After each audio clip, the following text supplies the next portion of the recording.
నమస్తే అక్క, నేను మన వార్డు మెంబర్ గా పోటీ చేస్తున్నాను. గ్లాస్ గుర్తుకు ఓటేసి నన్ను గెలిపించండి. బాబు, నువ్వు వార్డు మెంబర్ వా?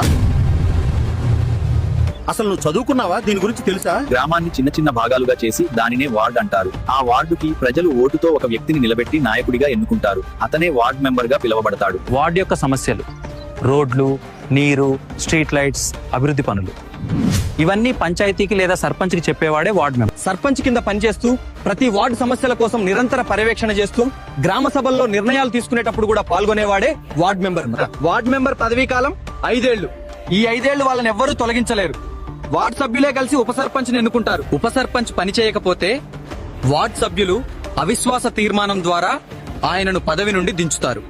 ఇక గ్రామంలో ఏ రాజకీయ పార్టీ ప్రభావం పడొద్దు అని స్టేట్ ఎలక్షన్ కమిషన్ స్థానిక పంచాయతీ ఎన్నికలలో క్యాండిడేట్స్ కి నాన్ రిజర్వ్డ్ సింబల్స్ కేటాయిస్తుంది. నాలా అన్ని విషయాలపై పూర్తి అవగాహన ఉన్న అభ్యర్థికి ఓటు వేసి మీ